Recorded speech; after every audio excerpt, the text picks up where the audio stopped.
கர்த்தருடைய பிள்ளைகளை பெற்ற பரிசுத்த நாமத்திற்கு துதியும் கனமும் மகிமையும் உண்டாவதாக. நாம் மறுபடியுமாக எபேசியர் நிருபத்தை நாம் இன்றை கற்றுக்கொள்ளும்படியாய் தேவன் நமக்கு கொடுத்த நல்ல சாக்கியத்திற்காய் நம்ம ஒரு நன்றி செலுத்துவோம். இந்த நிருபத்தை ஒரு ஏறக்குறைய நான் ஒரு 5-6 முறை நான் படிக்கும்போது ஒரு விஷயம் நல்லா புரிஞ்சது என்னன்னு கேட்டீங்கன்னா, அப்போஸ்தலனாகிய பவுலடிகளார் எழுதிய ஏறக்குறைய 13 இல்ல 14 நிருபங்கள் பேரை சேர்த்தார்.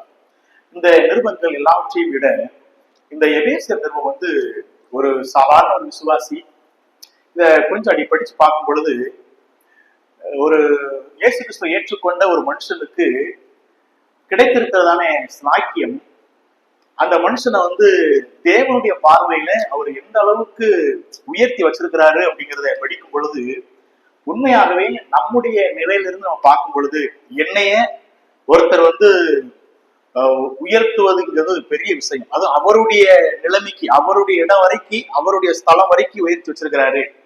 இல்ல அவருக்கு எந்த அளவுக்கு உயர்வு இருக்கிறதோ அந்த நிலைமைக்கு ஒரு எளிமையான ஒரு மனிதனை அவர் தெரிந்து கொண்டு அவனை முன்குறித்து அவனை பிரித்தெடுத்து அவனை உயர்த்தி, அது ஒரு பெரிய ஒரு தேவனுடைய பார்வையில படிக்கும் பொழுது, கர்த்தர் என்னைய உங்களை எல்லாம் எவ்வளவு உயர்வா மதிக்கிறாரு, எவ்வளவு அனுபவிக்கிறாரு அப்படிங்கும்போது எனக்கு ரொம்ப ஆச்சரியமா இருந்துச்சு. நாம் ஆராதிக்கக்கூடிய இந்த தெய்வம் ஒரு மனுஷனை நேசிக்கணும் அப்படின்னா எனக்கு எந்த குவாலிட்டி கிடையாது, எந்த குணாதிசயங்களும் கிடையாது. ஆனாலும் எந்த நிலையிலுமே என்ன அன்பு கூறுகிற அளவுக்கு ஒன்றுமே இல்லைனா கூட என் மேல அன்பு கூறுது, அதற்கு அவர் செஞ்ச ஒரு பெரிய விலை, கொடுத்த பெரிய விலை, செய்த பெரிய ஒரு காரியம், அதற்கு பின்பதாக என் மேல அன்பு கூர்ந்து என்னை கொஞ்சம் கொஞ்சமா உயர்த்தி உயர்த்தி உயர்த்தி கடைசி உன்னதத்துல கொண்டு போய் அவரோடு கூட நித்திய காலமாக ஒரு நாள் உட்கார வச்ச அளவு பார்க்கறது கிடையாது. இப்ப நம்ம நிறைய பேருடைய வாழ்க்கையில ஒருவேளை ஒரு உயர்வான ஒரு வீட்டுல போய் அமர, அவங்களோடு பேசுவதற்கு, இல்ல அந்த தகுதி படைத்த ஒரு மனிதர் என்னை பார்த்து பேசுவதோ, எனக்கு கை குலுக்கிட்டாரோ, இல்ல என் கூட உட்கார்ந்து சாப்பிட்டாலோ அது பெரிய பெருமையா நம்ம நினைப்போம். ஆனா இந்த நிருபத்தை நான் படிக்கும் பொழுது, ஒவ்வொரு முறை படிக்கும் பொழுது எனக்கு ரொம்ப ஆச்சரியமா இருக்கும். இந்த தெய்வம் என்னை சேர்ப்ப கொஞ்ச நேரம் உட்காந்துட்டு போ அப்படி கிடையாது. உன்னதங்களிலே அவரோடு கூட எனக்கு கடைசி வரைக்கும் நித்திய காலமாக நான் அவர் இருக்கிற அதே இடத்துல என்னையும் உட்கார வைக்கிறார், என்னையும் அங்க இருக்க வைக்கிறது மாத்திரமல்ல, எனக்கு அந்த தகுதியும் கொடுக்கிறார். இது எண்ணி பார்க்கும் பொழுதே நம்ம எந்த அளவுக்கு பாக்கியவான்களா இருக்கிறோம் அப்படிங்கிறத இந்த நிருபம் எனக்கு ஒவ்வொரு முறை படிக்கும்போது ரொம்ப ஆச்சரியமா இருக்கு. இந்த நிலையத்தான் அப்போஸ்தலனாகிய பவுலடிகளார் இந்த எபேசு பட்டணத்தாருக்கு விளக்கிட்டு வராங்க. நம்ம தான் படிச்சுட்டு இருக்கிறோம். இவங்க ஒரு காலத்திலே தேவனை அறியாதவர்களாக, தேவனுக்கு பிரியமில்லாத ஒரு வாழ்க்கை வாழ்ந்தவங்க தான். ஆனா இவங்களை செலக்ட் பண்ணது மாத்திரமில்ல, அவங்களை அப்படி தெரிந்து கொண்ட பிறகு அவங்க வாழ்க்கையில அவங்களுக்கு தெரியாத 2 விஷயத்தை கற்றுக் கொடுக்கிறார். ஒன்று, நம்ம எல்லாம் ஐஸ்வர்யவான்கள் இல்ல போல, நமக்கெல்லாம் ஒண்ணு இல்ல போல நினைச்சிட்டு இருந்தவங்களுக்கு கிறிஸ்துவுக்குள்ளாக எனக்கு என்னப்பா ஆசீர்வாதம் இருக்கு அப்படின்னு நினைச்சிட்டு இருந்த பொழுது, இவர் முதலாவது ஆவிக்குரிய ஆசீர்வாதங்கள் உங்களுக்கு என்னங்கிறத சொல்றாரு. அப்ப இந்த ஆவிக்குரிய ஆசீர்வாதங்களை பற்றி அவர் பேசும் பொழுது, இந்த ஆவிக்குரிய ஆசீர்வாதங்கள், நீங்கள் இதுக்கு முன்னாடி ஒரு தெய்வத்தை தேடிட்டு இருந்தீங்கல்ல, இதுக்கு முன்னாடி ஒரு ஸ்தலத்துக்கு போனீங்க, உங்களுக்கு முன்னாடி ஒரு தெய்வம் இருந்தது, அதை நீங்க தேடின பொழுது நீங்க எனக்கு ஆசீர்வாதத்தை கொடுங்க நீங்க வேண்டுனீங்க, அந்த தெய்வம் கொடுத்துச்சு நீங்க நம்புறீங்க. இந்த ஆசீர்வாதத்திற்கும் இந்த கிறிஸ்துவானவர்களுக்கு கொடுக்குற ஆசீர்வாதத்திற்கும் பெரிய வேறுபாடு இருக்குன்னு சொல்றாரு. அதை சொல்லும் பொழுது நம்ம கடந்த வாரம் படிச்சோம். இந்த ஆவிக்குரிய ஆசீர்வாதங்கள் எப்படிப்பட்டது என்றால், அது ஆவிக்குரியது. இது சரீரத்துக்குரியது கிடையாது, மாம்சத்துக்குரியது கிடையாது. இப்ப எனக்கு நல்ல பலத்தை கொடுங்க, நல்ல சுகத்தை கொடுங்க, எனக்கு நல்ல நன்மைகளை கொடுங்க என்று நம்ம சரீர பிரகாரமாய் கேட்கக்கூடிய ஆசீர்வாதம் அது கிடையாது. தேவனாகிய இயேசு கிறிஸ்துவானவர் அவர் நமக்கு என்றைக்கு ஏற்றுக்கொண்டீர்களோ அன்றைக்கு உங்களுக்கு ஆவிக்குரிய ஆசீர்வாதங்களை கொடுக்கிறார். இந்த ஆவிக்குரிய ஆசீர்வாதங்கள் இது பிசிக்கல் கிடையாது, இது ஸ்பிரிச்சுவல், ஆவிக்குரியது. அது ரெண்டாவது புரிய வைக்கிறார், இது அழியாதது. ஏன்னா இந்த மாம்சத்துக்குரியதெல்லாம் அழிஞ்சு போயிடும்.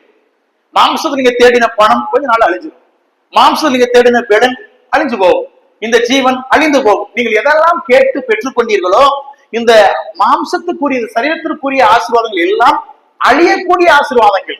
ஆனால் கிறிஸ்துவானவர் தரக்கூடிய ஆசீர்வாதம், கிறிஸ்துவுக்குரிய ஆவிக்குரிய ஆசீர்வாதங்களோ அது எப்படிப்பட்டது என்றால் ஆவிக்குரியது, இரண்டாவது அழியாதது. அது பெரிய ஆச்சரியம். இந்த அழியாத ஒரு ஆசீர்வாதத்தை உங்களுக்கு கொடுக்கிறார். மூன்றாவது சொல்லி புரிய வச்சாரு, இது பொருளற்றது, இது மெட்டீரியல் கிடையாது.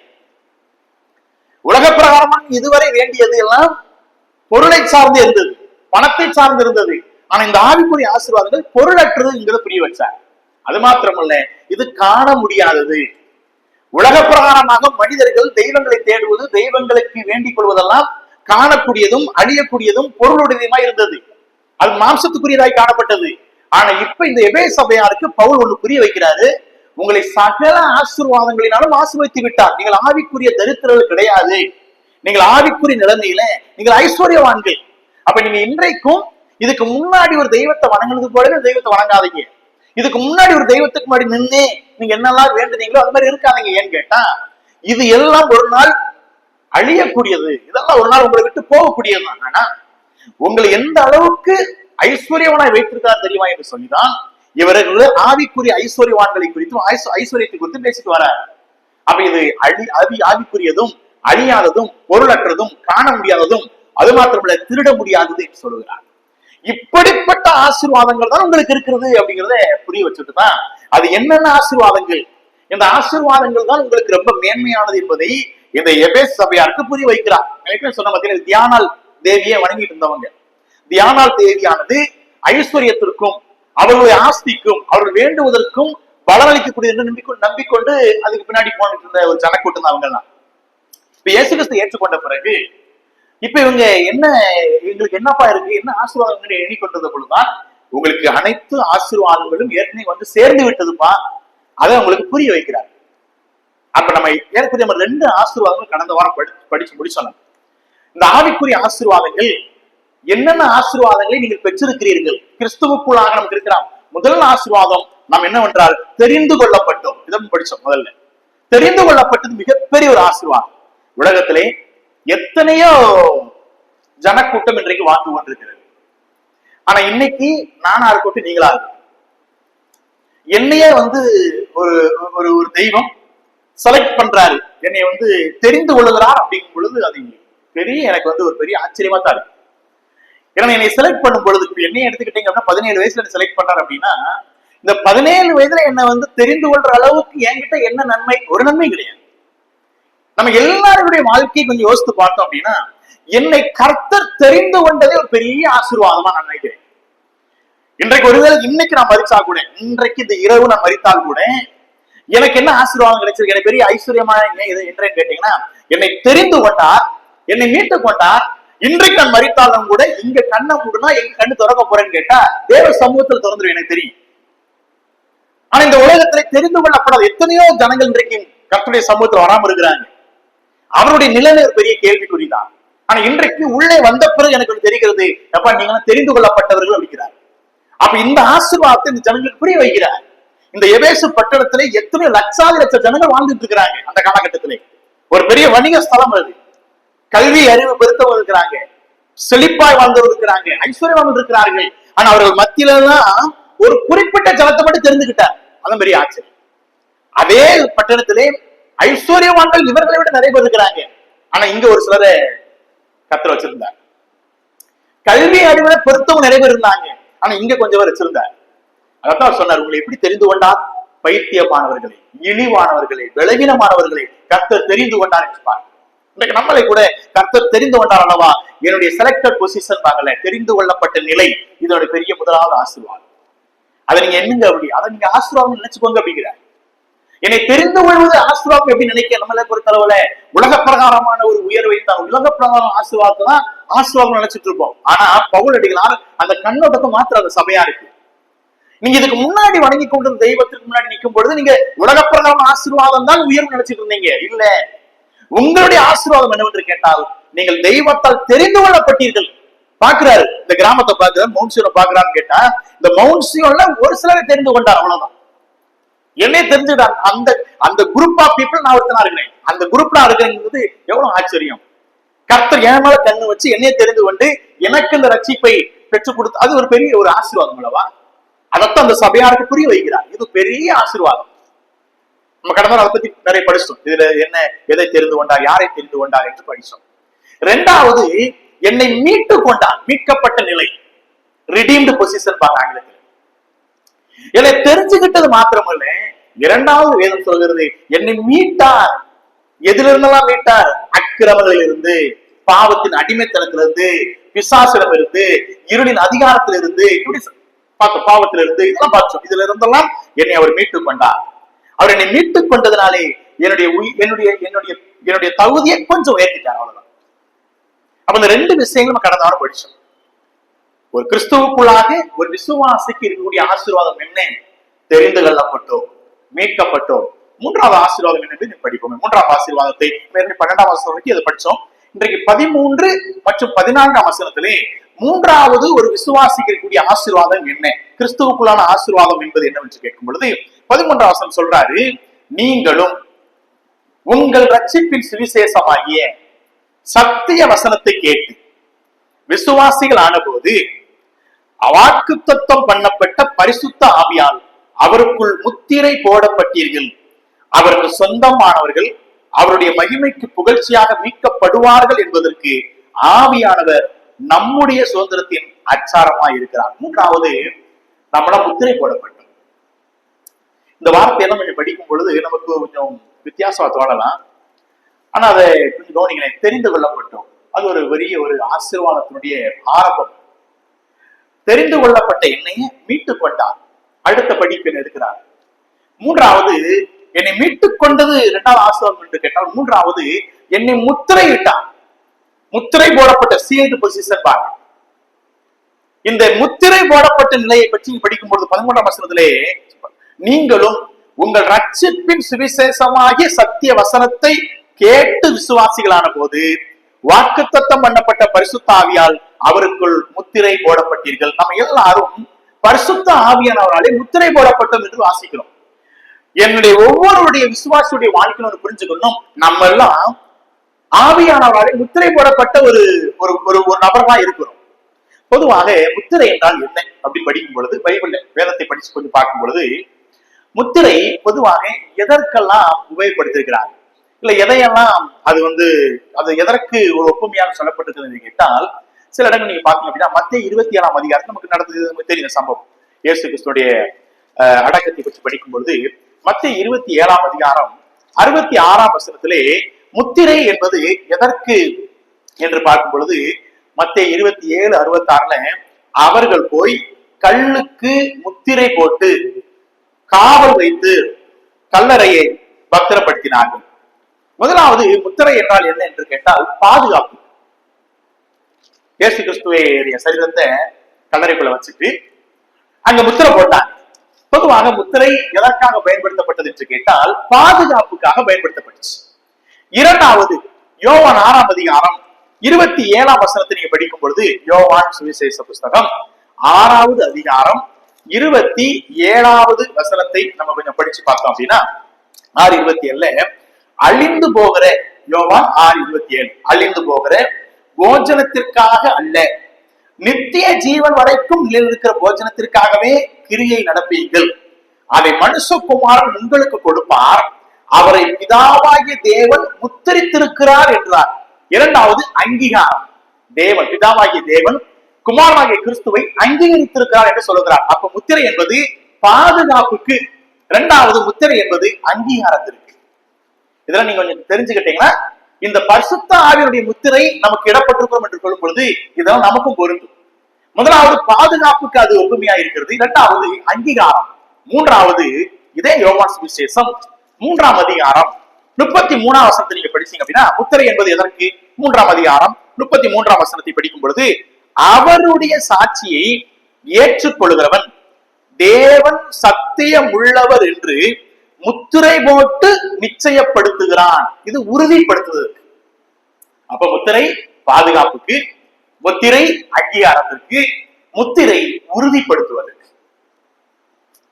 நாலாவது, இப்ப நம்ம வாசிச்சதே இந்த பகுதி தான். எபேசியர் 1:14, 2 Corinthians 1:22 ரெண்டுமே ஒரு விஷயத்தை சொல்லுது. அது உரிமை கொள்ளுதல். உரிமை கொள்ளுதலை பற்றி நம்ம வாசித்ததுனால நம்ம திரும்ப வாசிப்பேன்னு நினைக்கிறேன். ஒருவேளை வாசிக்கிறோட வாசிப்போம். எபேசியர் 1ஆம் அதிகாரம் 14 இப்பதான் வாசிப்போம். எபேசியர் 1:14 4வது இது எதை சம்பந்தப்பட்டது என்றால், பரிசுத்த ஆவியால் முத்திரை போடப்பட்டீர்கள். 14 அவருக்கு சொந்தமானவர்கள். பாத்தீங்களா, முத்திரை எதுக்கு? அவருக்கு சொந்தமானவர்கள் அவருடைய மகிமைக்கு புகழ்ச்சியாக மீட்கப்படுவார்கள் என்பதற்கு ஆவியானவருடைய சுதந்திரத்தின் அச்சாரமாக இருக்கிறார். அப்ப 4வது உரிமை கொள்வதற்கு. முத்திரை எதற்கு? உரிமை கொள்வதற்கு. நான் உரிமையாளர் அப்படிங்கிறதுக்கு. கடைசியாக வெளிப்படுத்தின விசேஷம் 7ஆம் அதிகாரத்தை நீங்க படிச்சீங்க அப்படின்னா, வெளிப்படுத்தின விசேஷம் 7வது அதிகாரம் 2வது வசனத்தை நம்ம சற்று படிக்கும் பொழுது, 2ஆம் வசனத்திலே ஜீவனுள்ள தேவனுடைய முத்திரை கோளுடைய வேறொரு தூதன் சூரியன் உதிக்கும் திசையிலிருந்து ஏறி வர கண்டேன்.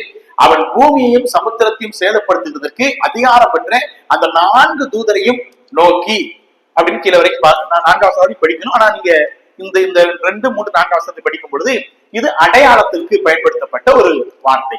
அப்ப முத்திரை என்றால் என்ன? 1 அது பாதுகாப்புக்கு, 2வது அங்கீகாரம், 3வது உறுதிப்படுத்துதல், 4வது உரிமை கொள்ளுதல், 5வது அடையாளம்.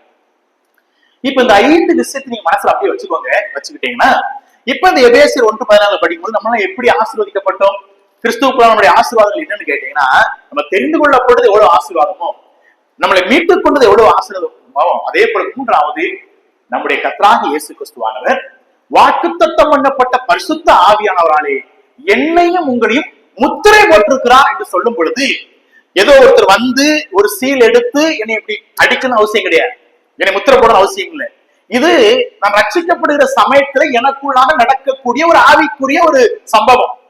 இந்த சம்பவம் எப்பொழுது நடக்கிறது? அது வேதம் சொல்கிறது, நீங்கள் என்றைக்கு வசனத்தை கேட்டு விசுவாசியானீர்களோ ரட்சிக்கப்படுகிற அந்த நாளிலே இந்த முத்திரை எடுக்கிற சம்பவம் நடக்கிறது. முத்திரை எதற்கு என்னவென்று கேட்டால், முதலாவது அது பாதுகாப்பு, என்னுடைய ரட்சிப்பினுடைய பாதுகாப்பு. நான் தேவனுடைய சமூகத்திலே கர்த்தரை பாதுகாப்பா இருக்கிறேன். 2வது கர்த்தர் என்னை அங்கீகரிக்கிறார். இதுவரை எனக்கு அங்கீகாரம் கிடையாது. இதுவரைக்கும் நான் தேவனுடைய பிள்ளைங்கிற அங்கீகாரமோ, இதுவரை பரிசுத்தவன்கிற அங்கீகாரமோ எனக்கு இல்லை. ஆனா என்றைக்கு இந்த பரிசுத்த ஆவியினுடைய முத்திரை எனக்கு இடப்பட்டதோ, அன்றைக்கு எனக்கு ஒரு பெரிய பாதுகாப்பு. யாருடைய கரத்திலே? தேவனுடைய கரத்திலே என் ரட்சிப்பு பாதுகாக்கப்படுகிறது, நான் பாதுகாக்கப்படுகிறேன், என்னுடைய வாழ்க்கை தேவனுடைய சமூக கரத்திலே இருக்கிறது. 2வது என்னை அங்கீகரிக்கிறார். 3வது உறுதிப்படுத்துகிறார், என் ரட்சிப்பை உறுதிப்படுத்துகிறார், நித்திய வாழ்க்கையை எனக்கு உறுதிப்படுத்துகிறார், எதிர்கால காரியத்தை குறித்து எனக்கு உறுதிப்படுத்துகிறார். எப்ப எனக்கு இந்த உறுதிப்படுத்துதல், அது எனக்கு 3வது நடக்கிற சம்பவம். 4வது உரிமை கொள்கிறார். இவன் இவள் எனக்குரியவன், இந்த நபர் எனக்குரியவர். இது ஒரு உரிமை. ஒருவர் வந்து சீல் முத்திரை அடிக்கிறார் கேட்டா, அந்த முத்திரை யாருக்கு இடப்படுகிறதோ அவர்கள் இன்னும் உரிமையானவர்கள், அவ்வளவுதான், உரிமைப்பட்டவர்கள். அப்ப என்னை என்றைக்கு கர்த்தராகிய இயேசு கிறிஸ்துவானவர் என்னை என்றைக்கு ஏற்றுக்கொள்கிறேனோ, இந்த பரிசுத்த ஆவியுடைய முத்திரை எனக்குள்ள விடப்பட்டதுனாலே நான் அவருக்கு உரிமையால் ஆகிறேன், அவ்வளவுதான். இனி அவருக்கு தான் நான் சொந்தம். அது மாத்திரமல்ல, அடையாளம், தேவனுக்குள்ளாக என்னுடைய அடையாளம் இருக்கிறது. இந்த 5 விஷயங்கள் தான் எனக்குள் இந்த முத்திரை இடப்பட்டது அந்த சம்பவம். அதாவது சொல்றது, முத்திரை இடுவது யார்? வேதம் சொல்றது 2 Corinthians 1:22 சொல்கிறது, என்னை முத்திரிக்கிறது யார் என்று கேட்டால், முத்திரை இடுகிற அந்த சம்பவத்தை செய்வது யார் என்று கேட்டால் 2 Corinthians 1:22 வாசிக்கிறோம் அல்லவா? அவர் நம்மை முத்தரித்து என்று பார்க்கிறோம். தேவனே அதை செய்தார். எனக்கு இந்த முத்திரை இடுகிறது யார் என்று கேட்டால், முத்திரை போடுவது யார்? தேவனே அதை பண்றார். இந்த விசுவாசிகள் எதை கொண்டு முத்திரை போடப்படுகிறார்கள்? எதை கொண்டு? மைய வச்சா, இல்ல வேற ஏதாவது வச்சா? இல்ல, பைபிள் சொல்லுது எதை கொண்டு முத்திரை போடப்படுகிறார்? பரிசுத்த ஆவியானவர், வாக்குத்தத்தம் பண்ணப்பட்ட பரிசுத்த ஆவியானவர் என்று பைபிள் வாசிக்கிறோம். என்னை முத்திரையிடுவது தேவன், பிதாவாகிய தேவனை பற்றி பேசுது. எதை கொண்டு முத்திரை போடுகிறார்? உலக பிரகாரமான ஏதோ பொருளை வச்சா? கிடையாது. எனக்கு எதை கொண்டு முத்திரை போடுறாருன்னா, பைபிள் சொல்லுது வாக்குத்தத்தம் பண்ணப்பட்ட பரிசுத்த ஆவியானவர் முத்திரை போடப்படுகிறேன். இதை யார் வாக்குத்தம் பண்ணியது அப்படின்னு அடுத்த கேள்வி வந்துச்சுன்னா, இதை யார் வாக்குத்தம் பண்ணியது? அதே பகுதி சொல்லுது, யோவான் 14:16 வாசிக்கிறோம்ல. வாக்குத்தத்தம் பண்ணியது யார்? யோவான் 14:16 என்ன வாசிக்கிறோம்? இது வாக்குத்தத்தம், இவர் வருவார்ப்பா, இவர் செய்வார் அப்படின்னு இந்த வாக்குத்தத்தம் பண்ணியது யார்? யோவான் 14:16 வசனத்திலே நம்ம படிக்கும் பொழுது, 14ஆம் அதிகாரம் 16ஆம் வசனத்திலே நம்ம படிக்கிறோம் அல்லவா? எப்படி?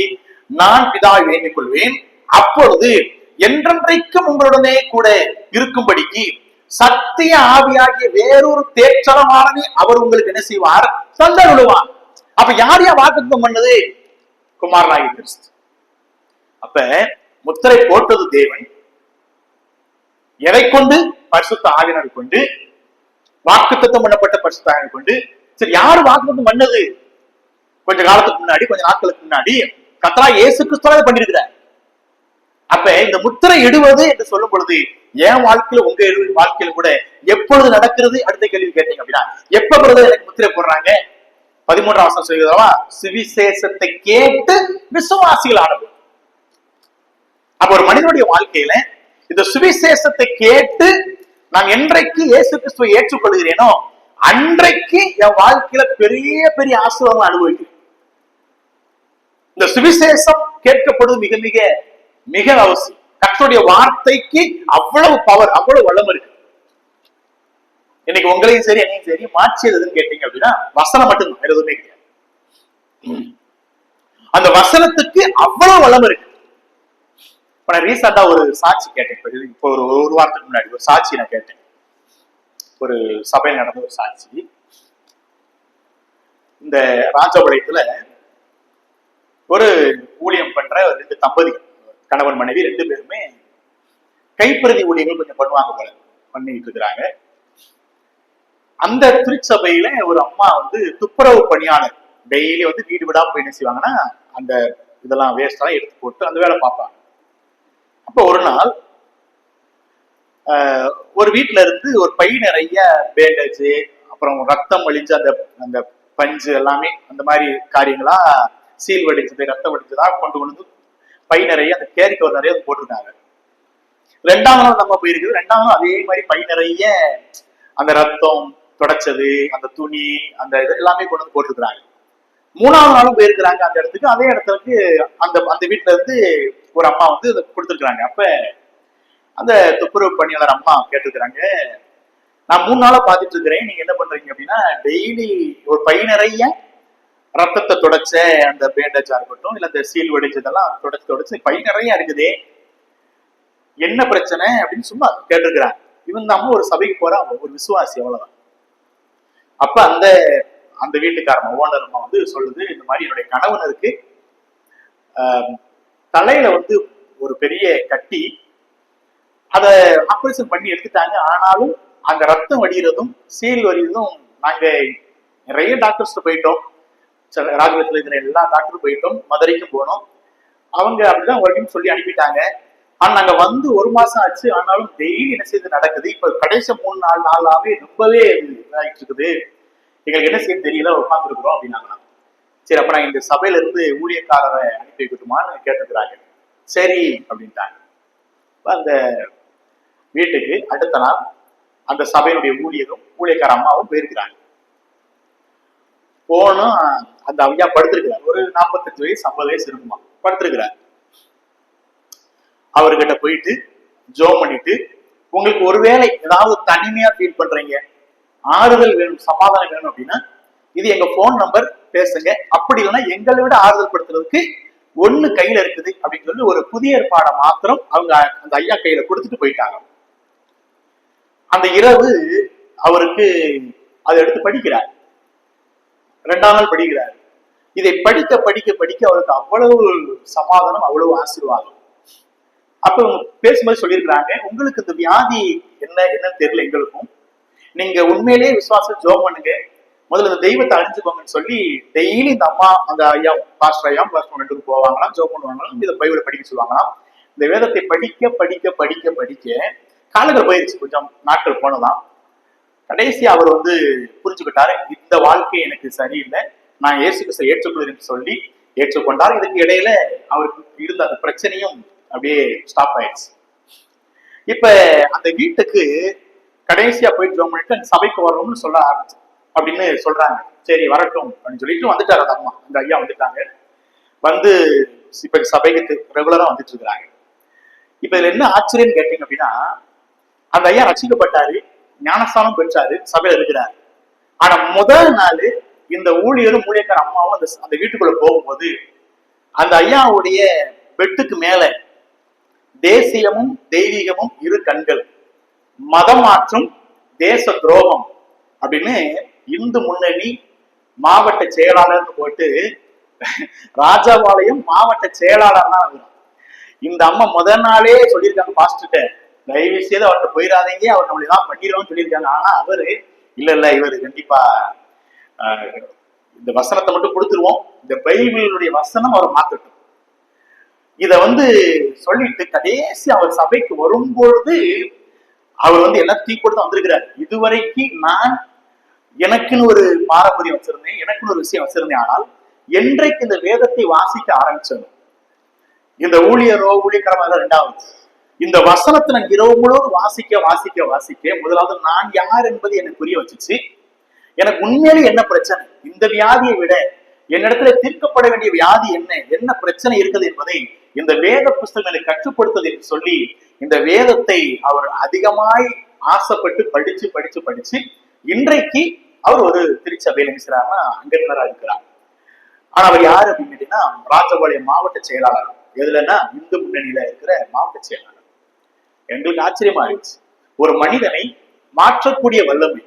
அது தேவனுடைய அன்பு அப்படிங்கிறது ஒரு குறிப்பிட்ட ஜனத்திற்கு அப்படி கிடையாது, ஒரு குறிப்பிட்ட மதத்திற்கு அப்படி கிடையாது.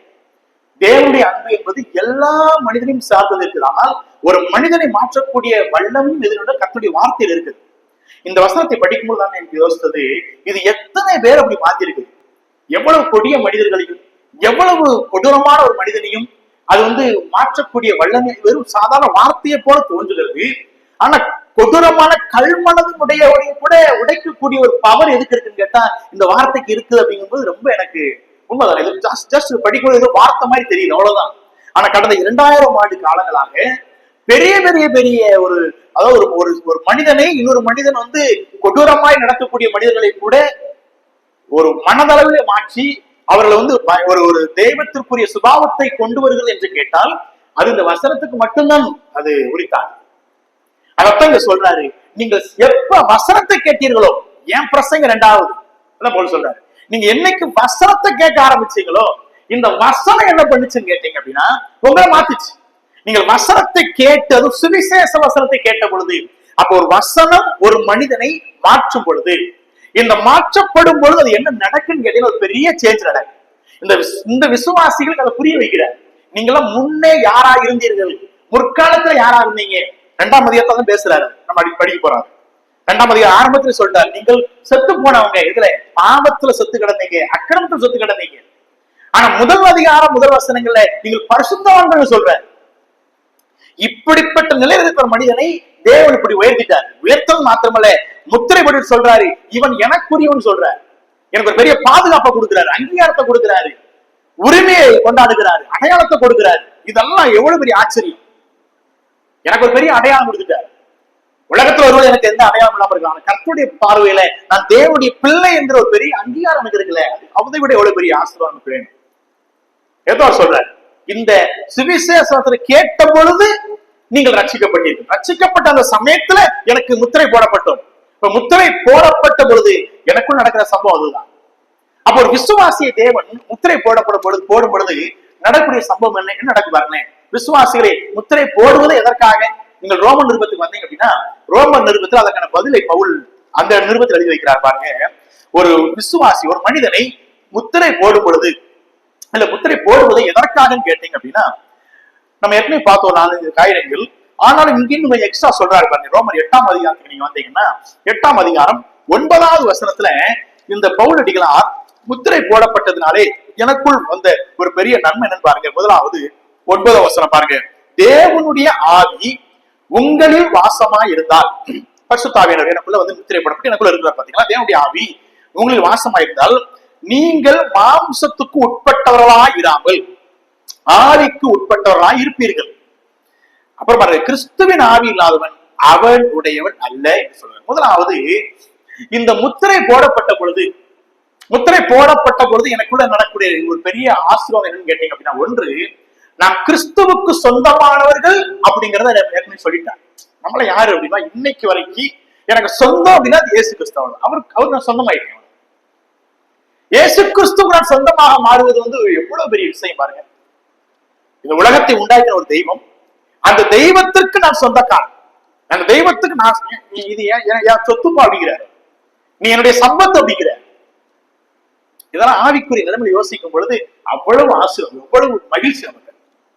இரண்டாவது அதே 8ஆம் அதிகாரம் 23ஆம் வசனத்தில் சொல்றாரு பாருங்க. 8ஆம் அதிகாரத்திலே 23ஆம் வசனத்திலே படிக்கும் பொழுது, அதுவும் அல்லாமல் ஆவியின் முதற் பலன்களை பெற்ற நாமும் கூட நம்முடைய சரீர மீட்பாகிய புத்திர சுவிகாரம் வருவதற்கு காத்திருந்து நமக்குள்ளே தவிக்கிறோம். இரண்டாவது, நம்முடைய சரீர மீட்புக்கான நம்பிக்கையும் இருக்கிறது.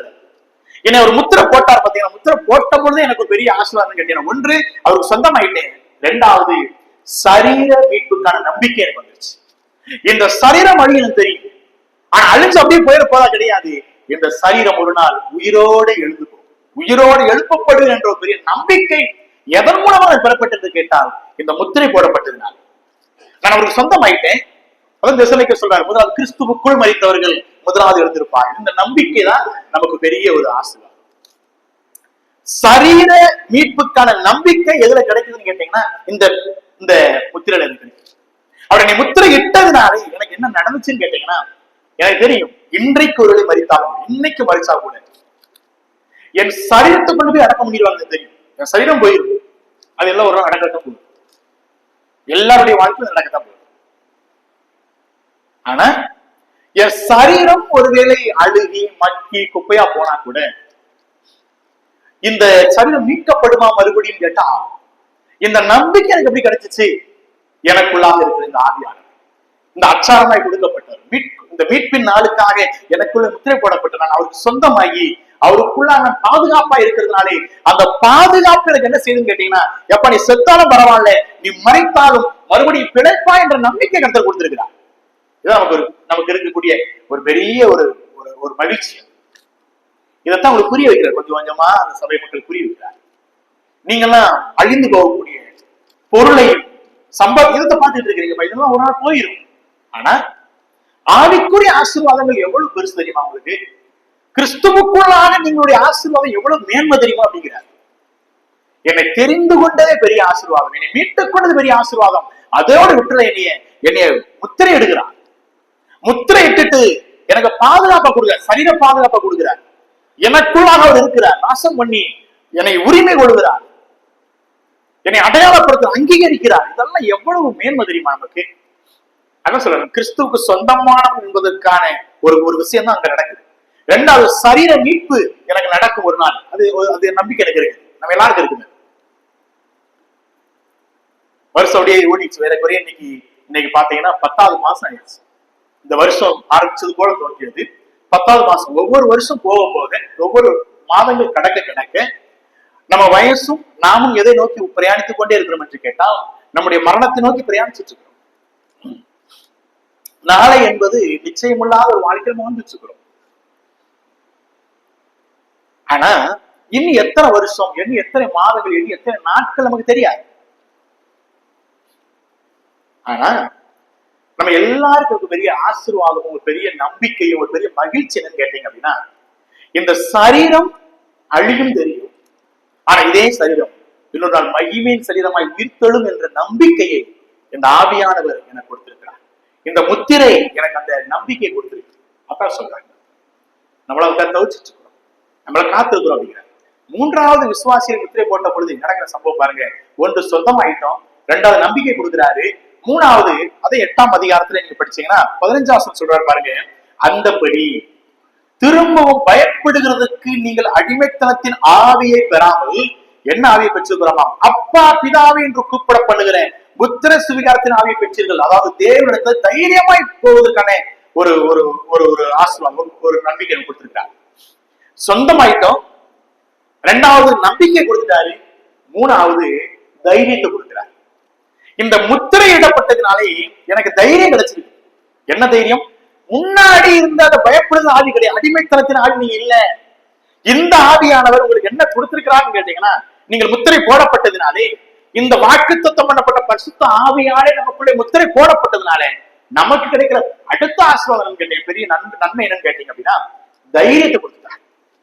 இந்த தைரியம் எனக்கு எங்க இருந்து வந்துச்சுன்னு கேட்டா, நான் ரட்சிக்கப்பட்ட பொழுது என்னை முத்திரையிட அந்த தேவன் முத்திரை இட்டார் பாத்தீங்களா, அதுதான் எனக்கு இன்னைக்கு தைரியமாய் அவர்களை சேருவதற்கு அந்த பெரிய சாக்கியத்தை கொடுத்திருக்காரு.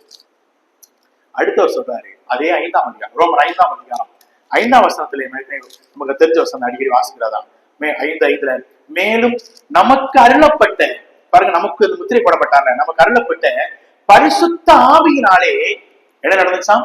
தேவ அன்பு நம்முடைய இருதயங்களில் ஊற்றப்பட்டிருக்கிறபடியால் அந்த நம்பிக்கை நம்மை வெட்கப்படுத்தாதுன்னு சொல்றாங்க.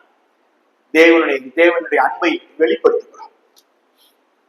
தேவனுடைய அன்பை நான் ஃபர்ஸ்ட் புரிஞ்சுக்கிட்டேன், அந்த அன்பை நான் வெளிப்படுத்தி கொண்டிருக்கிறேன்.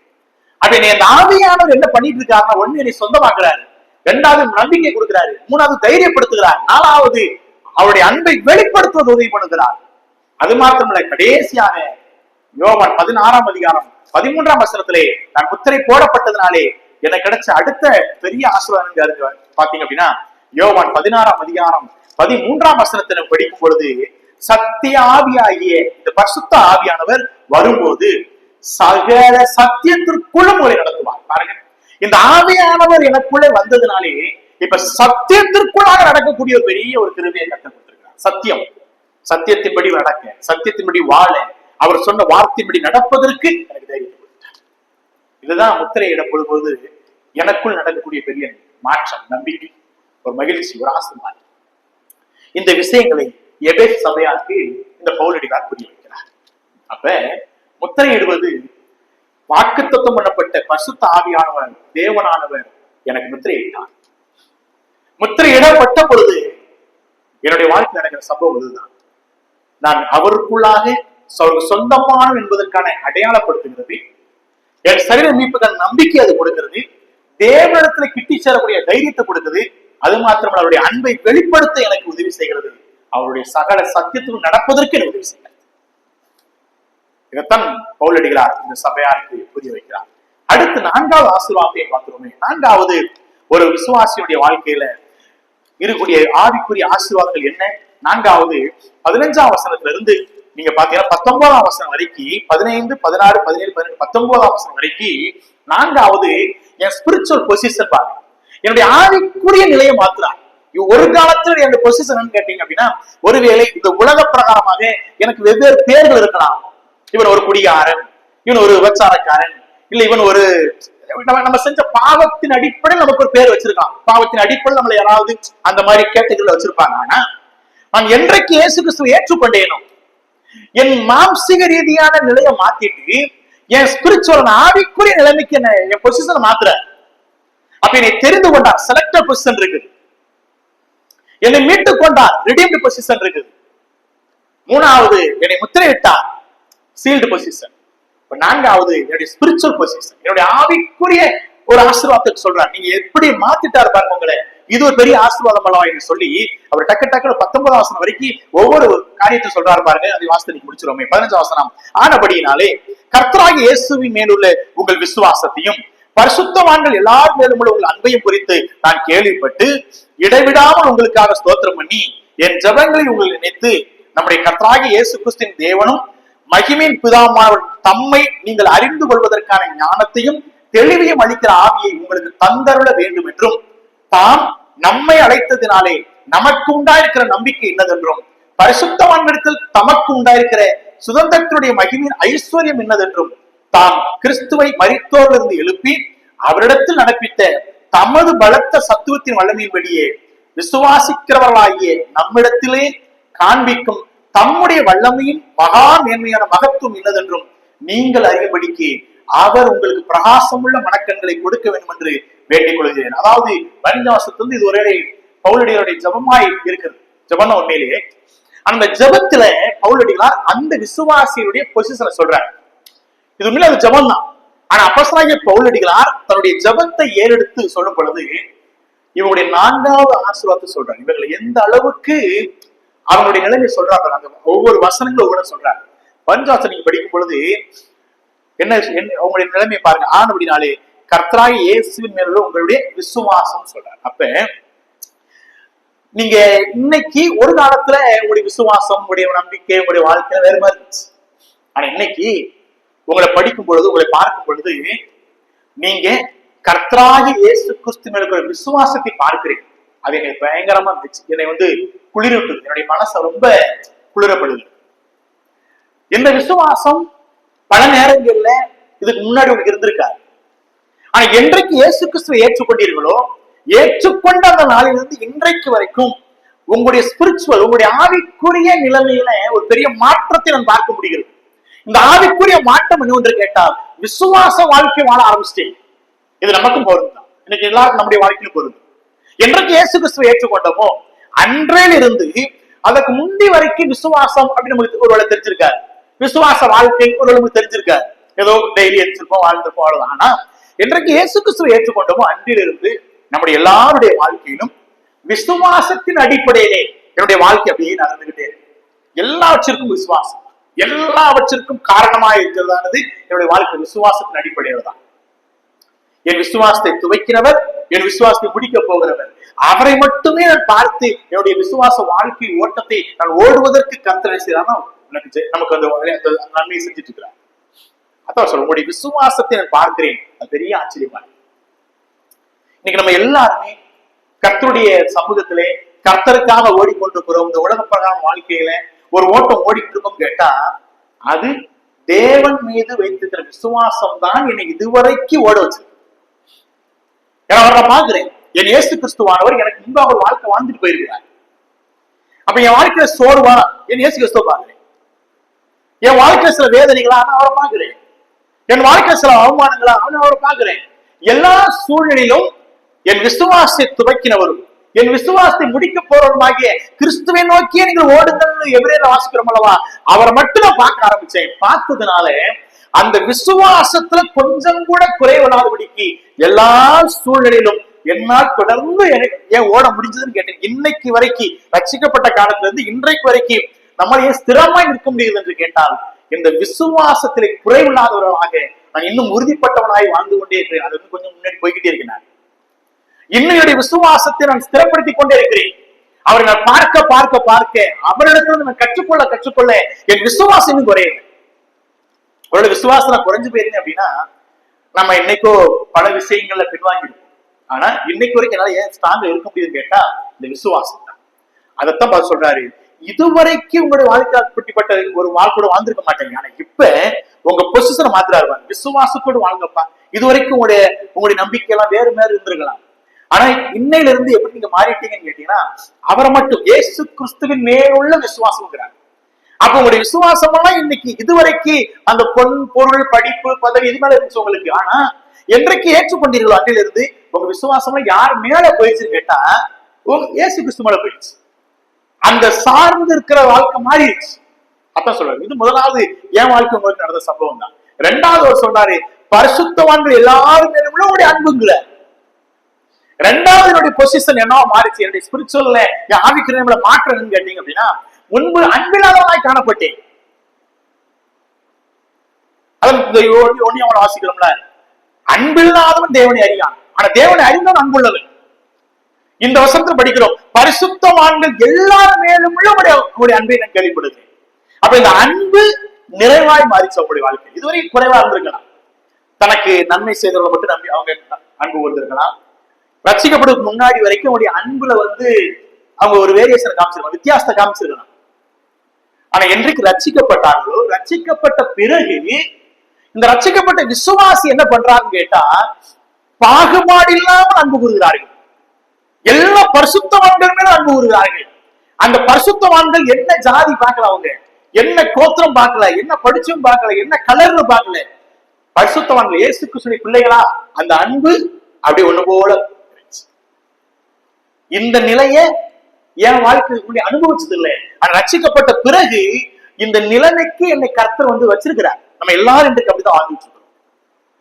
விசுவாசம் சார்ந்திருக்கிற வாழ்க்கையை மாத்துறாரு, அன்பு கூறுகிற வாழ்க்கையை மாத்துறாரு, நிலைகளை எனக்கு மாத்தி கொடுத்தாரு.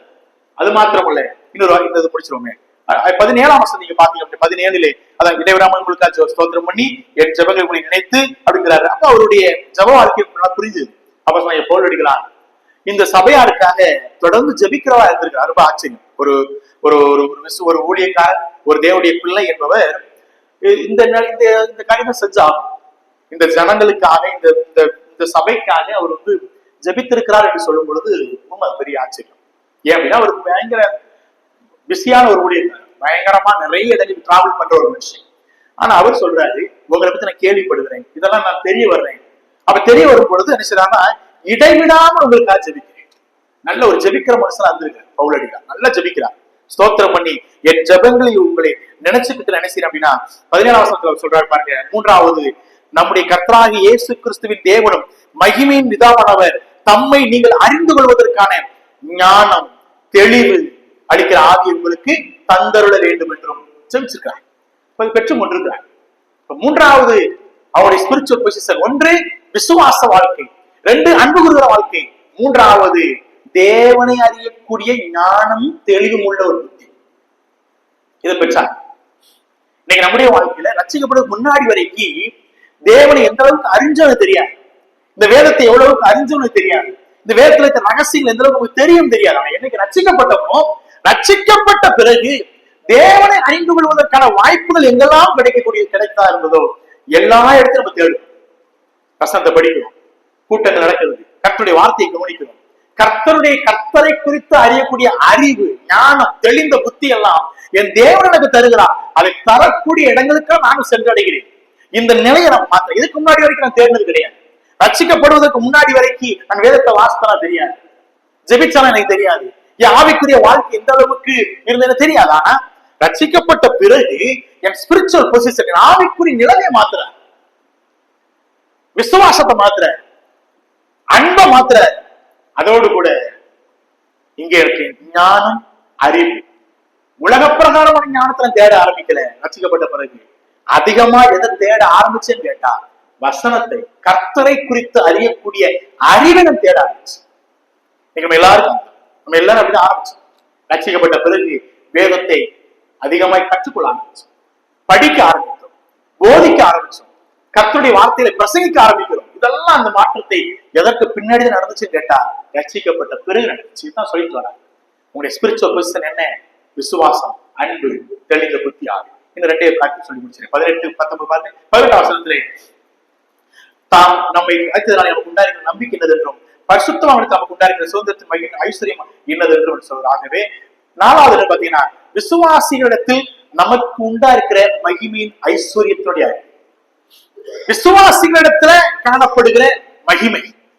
நான் தேவனுடைய பிள்ளை என்று சொல்லும்போது எனக்கு எவ்வளவு மகிமையா இருக்கு தெரியுமா? அதெல்லாம் இந்த உலக பிரகாரமான இன்னருடைய பிள்ளை, இல்ல இன்னருடைய குடும்பம், இந்த பேக்ரவுண்ட் வந்திருக்கேன், இந்த மகிமையை விட எனக்கு 4வது ஒரு பெரிய மகிமை கேட்டேன். இன்னைக்கு நான் ரட்சிக்கப்பட்ட பிறகு நான் எதுல ரொம்ப பெருமைப்பட்டுக்கிட்டேன்னு கேட்டா, நான் கர்த்தருடைய பிள்ளை, கர்த்தருடைய பிள்ளை என்று சொல்லிக் கொள்வதற்கு மற்ற எல்லா விசுவாசிகளுக்கு மத்தியிலே என் மகிமையை நான் சொல்றேன். மகிமைனா உலக பிரகாரமானதை பற்றி அவர் பேசல, மாறாக நமக்கு உண்டாயிருக்கிற மகிமை. விசுவாசிகள் இடத்திலே அநேக விசுவாசிகள் இருக்கிறாங்க. ஆனா எல்லாருக்கும் முன்னாடியும் நானும் சொல்றேன், எனக்கு என்ன மகிமை தெரியுமா? கிறிஸ்துவுக்குள்ளா எனக்குள்ள மகிமை. கிறிஸ்துவனை எந்த அளவுக்கு மகிமை படித்து வைத்திருக்கிறார், என்னுடைய உயர்வு, என்னுடைய ஸ்தானம் என்ன என்பதை நான் அந்த மகிமையை குறித்ததான ஒரு பெரிய பெருமை எனக்கு இருக்கு. பெருமை என்பது உலகப்படாத பெருமை அல்ல, ஆவிக்குரிய பெருமை. அது இருக்கும். என் மகிமை, தேவன் என்னை எந்த அளவுக்கு மகிமைப்படுத்திருக்கிறார் என்பதை சொல்றார். கடைசி 19ஆம் வசனத்துல படிக்கும் பொழுது, தம்முடைய வல்லமையான மகத்துவத்தை பற்றிய அறிவு, தேவனுடைய வல்லமையான மகத்துவத்தை பற்றியதான அறிவை நான் புரிந்து கொள்கிறேன், அந்த வல்லமையை அனுபவிக்கிறேன், அந்த வல்லமையினாலே செயலும் படுகிறேன். அது எனக்கு கிடைச்ச 5வது ஸ்பிரிச்சுவல் பொசிஷன். ஆவிக்குரிய நிலையில ஒரு பெரிய மாற்றம், ஒரு ஆசீர்வாதம். அவருடைய வல்லமை எனக்கு தெரியும். அவருடைய உயிர் தந்த வல்லமை, பூமியில வாழ்ந்த வல்லமை, அவருடைய வல்லமை, சகல வல்லமை அறிஞ்சிருக்கிறேன். அந்த வல்லமையினுடைய மகத்துவத்தை நான் புரிந்து கொண்டு அந்த வல்லமையை சார்ந்து கொண்டு வாழ்கிறேன். அது எனக்கு கிடைச்ச 5வது பெரிய நிலை.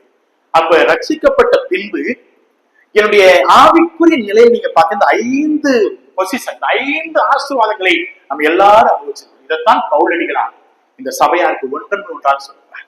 அப்ப 4 ஆசீர்வாதங்கள் தெரிந்து கொள்ளப்பட்டும், மீட்கப்பட்டும், முத்திரை போடப்பட்டும், 4வது ஆவிக்குரிய நிலைகளில் உயர்த்தப்பட்டோம்.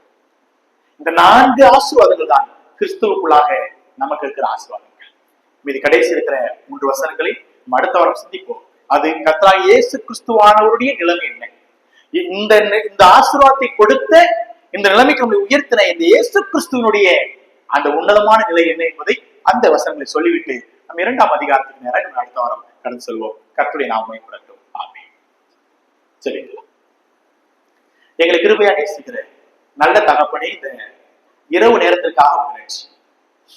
இந்த எபேசியர் நிருபம் எங்களை அதிகமாய் நெகிழ்ச்சியூட்டக்கூடிய வார்த்தைகளால் நிரம்பப்பட்ட ஒரு கடிதமாய் இருப்பதற்காக நன்றி ஆண்டவரே. இன்றைக்கு நாங்கள் இப்படி இருக்கிறோம். ஒரு எளிமையான ஒரு கிராமத்திலே நாங்கள் பிறந்து வளர்ந்தாலும் என் கர்த்தராகிய இயேசு கிறிஸ்துவானவரை நாங்கள் ஏற்றுக்கொள்ளும் பொழுது என் கிறிஸ்துவானவர் எங்களை எந்த அளவுக்கு ஆசீர்வதித்திருக்கிறேன். இந்த 4 ஆசீர்வாதங்களை நாங்கள் படிக்க படிக்க இந்த உலகத்துல எங்களை விட படித்தவர்கள் எவ்வளவு இருக்கிறார்கள் ஆண்டவரே. எங்களை விட திறமைசாலிகளும், எங்களை விட பணக்காரர்களும், எங்களை விட எல்லாவற்றிலும் வல்லவர்களாக அநேகர் இருக்கிறார் ஆண்டவரே. நாங்கள் அவர்களெல்லாம் விட்டு விட்டு எங்களை தெரிந்து கொண்டீர், எங்களை மீட்டுக் கொண்டீர், எங்களை முத்திரையிட்டீர், எங்களுடைய ஆவிக்கு நிலைமை மாற்றினீர். உங்களுக்கு நன்றி ஆண்டவரே. இந்த 4 ஆசீர்வாதங்களும் நாங்கள் எண்ணி பார்க்கும் பொழுது இதற்கு நாங்கள் தகுதியானவர்களா என்று நினைக்கும் பொழுது ஒருபோதும் இல்லை. ஆனாலும் நீர் எங்களை தகுதிப்படுத்தினீர். உங்களுக்கு நன்றி ஆண்டவரே. இந்த நிலைமைக்கு நீர் எங்களை மாற்றினதே உங்களுக்கு கோடி நன்றி ஆண்டவரே. தொடர்ந்து அந்த நிலைமைக்கு ஏற்ற வண்ணமாக நாங்களும் அன்று உமக்கு அன்பு கூர்ந்து உமக்கு ஏற்ற வண்ணமாக ஒரு வாழ்க்கை வாழ்ந்து உம்முடைய நாமத்தை நாங்கள் மகிமைப்படுத்த தேவரீர் எங்களுக்கு உதவி செய்யும்படியாக வந்து செய்கிறோம். இன்றைக்கும் கூட ஆண்டு நாங்கள் கற்றுக்கொண்ட சத்திய வசனத்தை நாங்கள் மனதிலே ஆண்டரை ஏற்றுக்கொண்டு அதில் வைத்துக் கொண்டு ஆண்டவரே என் தேவாதி தேவன் செய்த சகல நன்மை நினைத்து பார்த்து உமக்கு நன்றியுள்ள ஒரு வாழ்க்கை வாழ உதவி செய்யுங்க. இன்றைக்கு வர தடைப்பட்ட குறைகளுக்கு நாங்கள் சொல்லிக்கிறோம். நியாயமான காரணத்தினாலே ஒருவரை வர தடைபெற்றிருக்கலாம். கர்த்தர் சித்தமான ஆண்டவரை அடுத்த வாரம் வந்து அநேக பிள்ளைகள் கலந்து கொண்டு கர்த்தருடைய வார்த்தையை கற்றுக்கொண்டு இங்கிருந்து கடந்து செல்ல தேவருடைய பிள்ளைகள் உதவி செய்யும்படியாக வந்து செய்கிறோம். வந்த ஒருவரையும் ஆண்டவரை ஆவிக்குரிய ஆசீர்வாதங்களை நிறைவேறுகிறீர். அந்த ஆசீர்வாதத்தை மனதில் வைத்துக் கொண்டு சந்தோஷமாக ஆண்டவர்களுக்கு திரும்பி செல்ல கர்த்தர் உதவி செய்யும்படியாக வந்து செய்கிறோம். நல்ல மழையை வர்ஷிக்கப்படி நமக்கு நன்றி ஆண்டவரே. தொடர்ந்து உடைய கிருபையின் கரத்தாமே எங்களை தாங்கி நடத்தட்டும், எங்களை ஏந்தி நடத்தட்டும். உங்களுடைய சமாதானம், உங்களுடைய சந்தோஷம் எங்களை ஆண்டு கொண்டு நடத்தும்படியாய் கர்த்தரும் மீட்பரும் ரட்சகருமாய் இருக்கிற இயேசு கிறிஸ்துவை ஜெபிக்கிறோம் அன்பின் பரலோக பிதாவே, ஆமென். ஆத்துமாவே கர்த்தரை ஸ்தோத்திரி, உங்களுடைய நாமத்தை ஸ்தோத்திரி. ஆத்துமாவே கர்த்தரை ஸ்தோத்திரி, அவர் சில சகலம் பரவாயில்லை.